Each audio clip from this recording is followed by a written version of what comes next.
Bonjour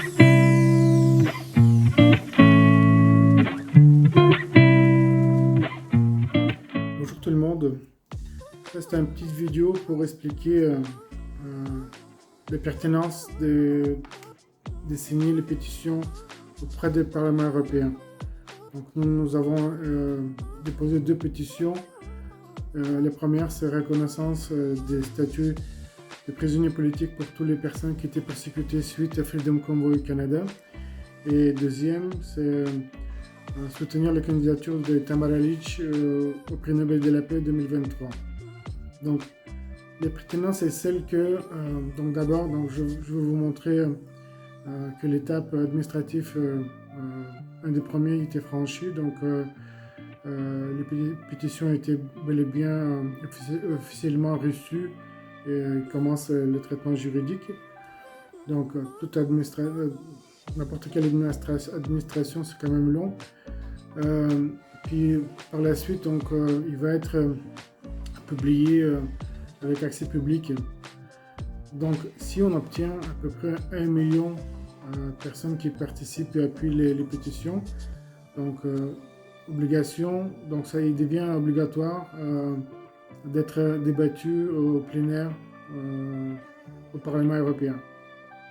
Donc, si on reconnaît qu'il y a des prisonniers politiques au Canada, ça veut dire que le pays il tombe en dehors des pays démocratiques reconnus par l'Europe. Donc, suite à ça, le Parlement européen est obligé de prendre les mesures, tout ce qui concerne la démocratie. Et il y avait un traité de libre-échange entre l'Union européenne et le Canada qui a été signé il n'y a pas longtemps.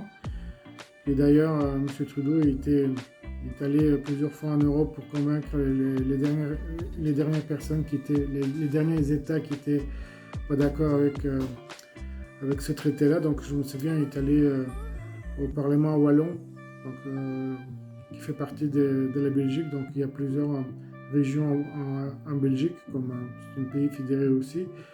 Donc il est allé convaincre les Wallons que le Canada c'est un bon pays avec lequel il faut faire les échanges commerciaux en tant que pays démocratique. Donc, tout cet accord-là, il va tomber à l'eau. Et quand Mme Freeland prétend que les mesures d'urgence étaient prises maintenant, pas parce que c'était financé par terrorisme, leur argument fausse, c'était pas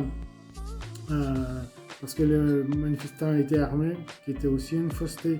Mais là et maintenant, ils soutiennent parce que c'était manifestation et blocage lors de Freedom Convoy, ils nuisaient à l'image économique du pays. Donc c'est pour ça qu'ils ont évoqué les mesures de guerre.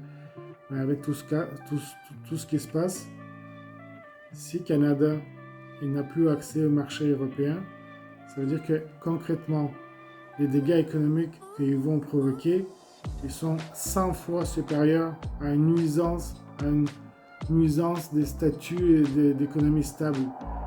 Il va être classé Canada comme tyrannie. Donc c'est pour cela, dès qu'il va être accessible à le public, je vous demande d'aller voter pour appuyer 2 pétitions. Donc c'est pas difficile de le faire. Donc il suffit dans les recherches sur les plateformes pétition des Parlement européen. Donc le pays de recherche Canada, vous tapez, donc c'est les seules pétitions qui concernent Canada auprès du Parlement européen. Donc, ils ne sont pas encore en ligne, mais je vais vous mettre en lien les 2 reçus d'acceptation des pétitions que nous avons déposées. C'est pour cela et c'est important. C'est pour cela, c'est vraiment c'est différent par rapport aux autres pétitions que nous on dépose à l'intérieur du Canada.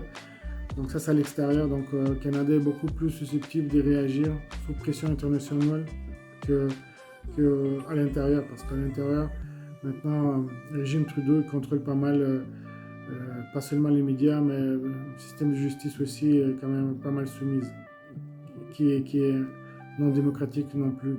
Parce que nous, dans les pays démocratiques, tous les branches de pouvoir, ils doivent être indépendants. Donc, l'exécutif, législatif, judiciaire et médias, ils doivent être toujours indépendants. Et tout ce qu'on voit au Canada, c'est tout à fait contraire. Donc, au Canada, c'est comme Corée du Nord. Si tu te soumets pas, tu es puni. Je ne veux pas encore dire que tu es tué, mais on n'est pas loin. On n'est pas loin. Donc là-dessus, merci beaucoup. Donc, bonne journée. Soyez forts.